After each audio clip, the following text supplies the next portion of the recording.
الصوت. يا الله، هيا هيا مي الصواريخ.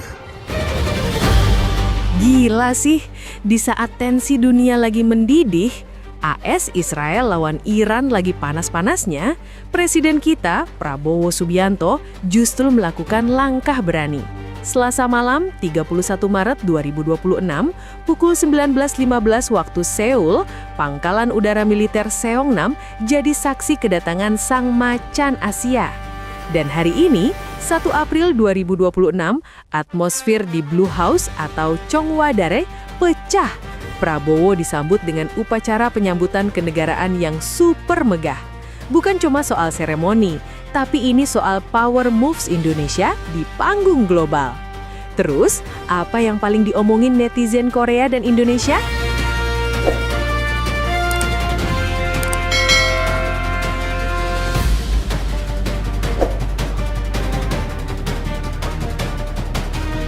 Pertama, vibe Prabowo.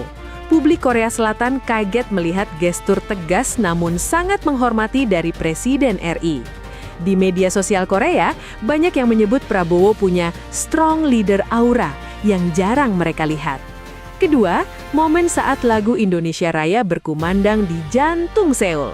Di tengah ketidakpastian ekonomi global akibat perang di Timur Tengah, kehadiran Prabowo yang disambut hangat Presiden Korea Selatan menunjukkan kalau Indonesia bukan cuma tamu, tapi mitra strategis yang levelnya sudah sejajar.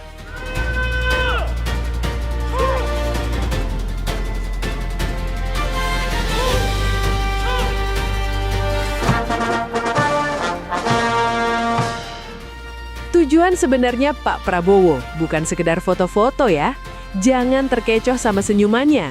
Prabowo ke Seoul bawa misi berat. Ada 3 agenda utama. Pertama, Defense Partnership, KF-21 Boramae, dan kapal selam. Prabowo ingin memastikan transfer teknologi jet tempur canggih ini jalan terus tanpa hambatan, meski situasi dunia lagi chaos. Indonesia ingin mandiri secara militer.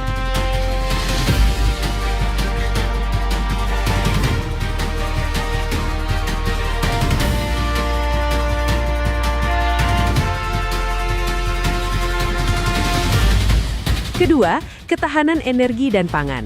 Di tengah ancaman perang Iran-Israel yang bisa mutus jalur minyak, Prabowo melobi Korea buat investasi besar di teknologi energi terbarukan dan hilirisasi industri di Indonesia. Dan yang ketiga, diplomasi penengah. Prabowo memposisikan Indonesia sebagai the honest broker. Di saat negara lain milih kubu, Prabowo menunjukkan Indonesia tetap non-blok tapi aktif menjaga stabilitas kawasan. Selanjutnya, media Korea Selatan ngomongin apa? Media raksasa kayak Chosun Ilbo dan Yonhap lagi ramai bahas soal The Prabowo Effect. Topik utamanya, komitmen pembayaran KF-21 dan posisi Indonesia sebagai pemimpin ASEAN. Warga Korea Selatan sangat aware kalau tanpa Indonesia, pengaruh ekonomi Korea di Asia Tenggara bisa goyang.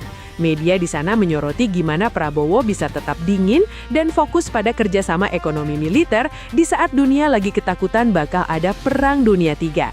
Mereka menyebutnya sebagai strategi keseimbangan yang berani.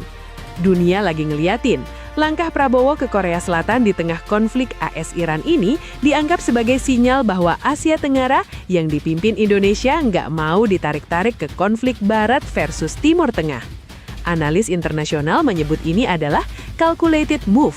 Prabowo ingin bilang ke dunia, apapun konfliknya di sana, pembangunan dan keamanan di Asia tidak boleh berhenti. Washington merespons dengan hati-hati, sementara Beijing memantau ketat. Yang jelas, posisi tawar Indonesia lagi naik drastis. Jadi, kunjungan ini bukan cuma soal kunjungan kenegaraan biasa. Ini adalah penegasan kalau Indonesia adalah pemain besar. Prabowo sukses mencuri perhatian dunia, membuktikan kalau di bawah pemimpinannya, Indonesia nggak cuma nonton sejarah, tapi bikin sejarah. Gimana menurut kalian? Apakah langkah Prabowo di Korea ini bakal bikin Indonesia makin disegani di tengah panasnya konflik global? Tulis di kolom komentar.